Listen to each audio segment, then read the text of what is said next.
Corona हटा, उसके बाद ये सेंट्रल विस्टा चालू हो गया जी।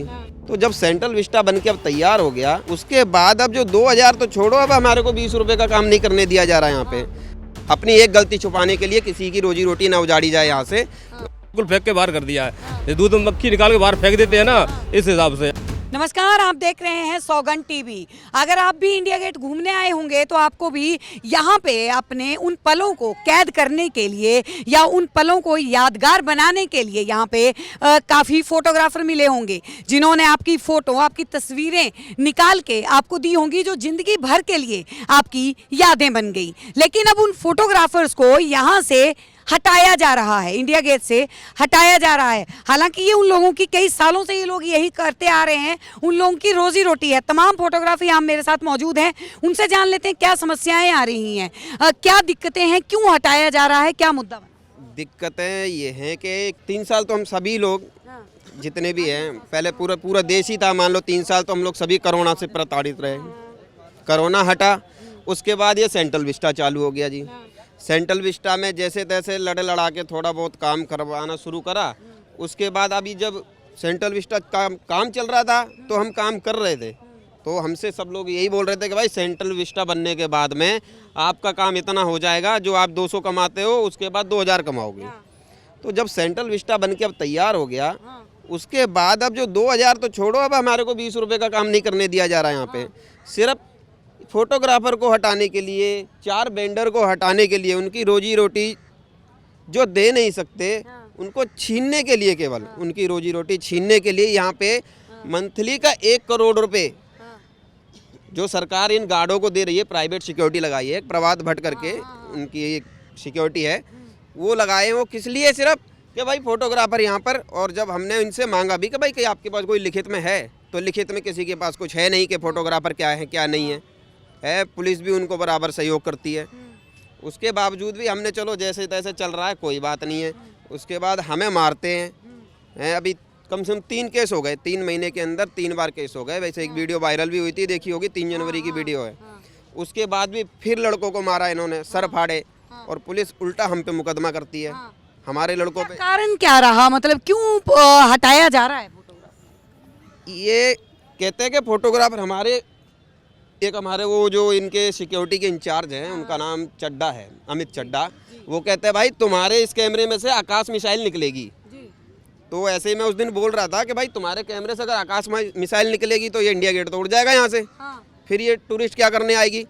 मैंने कहा सर आकाश मिसाइल नहीं निकलेगी। कह रहा कहीं अगर आकाश मिसाइल रख लोगे तो ब्रह्मोस निकाल दोगे, अभी उसका परीक्षण हुआ है। तो मैंने सर फिर आगे कि भाई तुम एक बैटरी लेके आते हो, इसमें तो RDX होता है, और उनकी खुद की गाड़ियाँ 4-4 जो अंदर लगती हैं, उनके अंदर बैटरी नहीं होती। क्या बैटरी होती नहीं उनके अंदर में हैं? अगर RDX है तो हर ये रोड पे जितनी भी चल रहे हैं सब RDX लेके चल रहे हैं। इसका मतलब तो बिना बैटरी के ये कैमरा नहीं चलता, बिना बैटरी के ये माइक नहीं चलता, बिना बैटरी का कुछ है आज की डेट में मोबाइल में भी बिना बैटरी के नहीं है। तो RDX तो हर आदमी अपने साथ लेके चल रहा है ना, हैं? आज कम से कम 250 फोटोग्राफर, 250 से 300 फोटोग्राफर यहाँ पे जो काम करता है, उनके पेट पे जो ये लात मार रहे हैं, ये कितना जायज़ है। और मैं कहता हूँ ये कुछ यहाँ पे दिल्ली के अंदर क्या पूरे देश में आज G20 के नाम पे जितने लोगों को ये हटाया जा रहा है, पटरी वालों को, मैं चाहता हूँ सरकार से कि सरकार ऐसा काम करे कि कोई भी विदेशी आए तो किसी गरीब को हटाया ना जाए। ऐसा काम करके दिखाए कि उन्हें ऐसे दिखाया जाए कि ये है हमारे देश के पटरी वाले, उन्हें दिखाएं, ऐसा कुछ डेवलपमेंट करें, ऐसा काम करके दिखाएं जिससे उन्हें शर्म ना लगे। अपनी एक गलती छुपाने के लिए किसी की रोजी रोटी ना उजाड़ी जाए यहाँ से।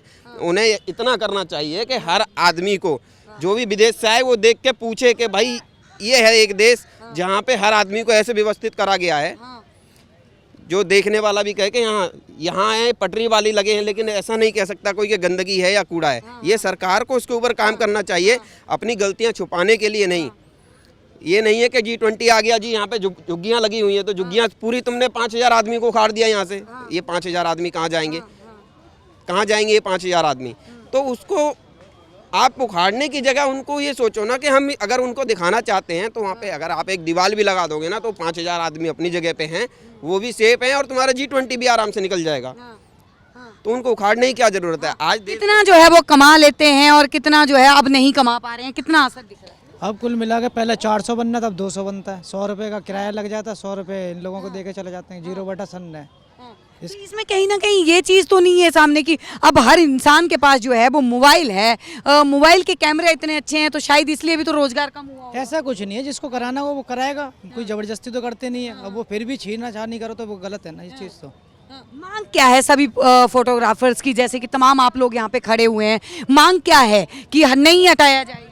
अरे मैडम हम 14 साल से यहाँ पे काम कर रहे हैं, ठीक है, तो उसमें तो मतलब तो कोई दिक्कत आई नहीं। जब से ये मतलब यहाँ पे जितना ही काम चालू हुआ है बता रहे थे कि मतलब अच्छा होगा, अच्छा, हमें तो कोई अच्छा नहीं, बिल्कुल फेंक के बाहर कर दिया है।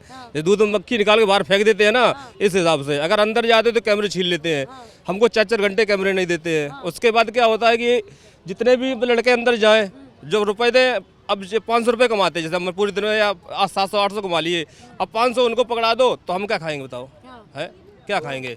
2014 में एक कानून बना पटरी वालों के लिए, पटरी वालों के लिए एक स्ट्रीट वेंडर एक्ट 2014 बना, जिसके अंदर साफ साफ कुछ शब्द लिखे गए हैं, जिसमें कानून की कुछ वो धाराएं जो उसमें दे रखी हैं, उसमें साफ साफ लिखा है किसी भी पटरी वाले को या किसी भी स्ट्रीट वेंडर को आप जब तक नहीं हटा सकते जब तक उसको व्यवस्थित ना कर दो।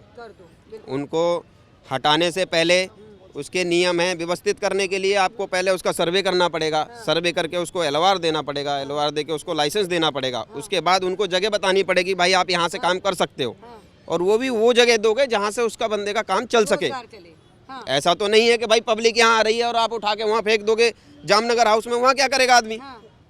मतलब इंडिया गेट पे है तो इंडिया गेट पे ही उसका रोजगार आप दोगे हैं। और उसके बाद उसमें और भी कुछ कानून है, कानून में बहुत सी चीज़ें हैं ऐसी जिसको बोलने के लिए बहुत टाइम चाहिए, लेकिन कुछ चीज़ें ऐसी हैं, मान लो अगर आप किसी का भी सामान, चाहे दिल्ली पुलिस हो या एमसीडी हो या एनडीएमसी हो, अगर वो किसी का सामान पकड़ती है तो उसको लिखित में दे के जाए, उसका पंचनामा बना के दे जाए, जिसको सीजर मेमो बोलते हैं।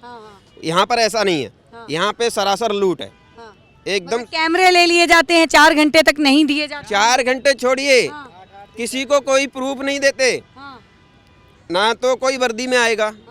पुलिस तो मान लो वर्दी में है, एनडीएमसी के अफसर तो कभी वर्दी में ही नहीं आते, ना उनके पास वर्दी दिखेगी ना उनके आई कार्ड दिखेंगे। अब कौन एनडीएमसी में है, कौन ऐसे आया है पब्लिक में से, कौन छीन के जा रहा है, मतलब किसी चीज़ का कोई नियम नहीं है। और वहाँ से कौन जा रहा है, किसका कैमरा छुटा के ला रहा है, ये भी नहीं पता है। मांग जो है वो क्या कर रहे हैं फोटोग्राफर, क्या चाहिए? अंदर काम करने देना चाहिए, बस मैं इतनी मांग करता हूँ। बस इतनी ही मांग करते हैं। तो तमाम जितने इंडिया गेट के ऊपर फोटोग्राफर्स जो तस्वीरें निकाल के यहाँ पे आए, घूमने वालों की तस्वीरें निकाल के जो अब उनको देते थे, उनके यादगार पलों को कैमरे में कैद करते थे, उनको ही यहाँ से हटाया जा रहा है। उनकी एक ही मांग है कि उन्हें यहाँ पे कमाने दिया जाए, उनकी रोजी रोटी को चलने दिया जाए। आप लोगों की क्या है राय, नीचे कमेंट सेक्शन में जरूर बताएं। देखते रहिए सौगंध टीवी। कैमरामैन सचिन के साथ आशा शर्मा। आप देख रहे हैं सौगंध टीवी, सौगंध वतन की।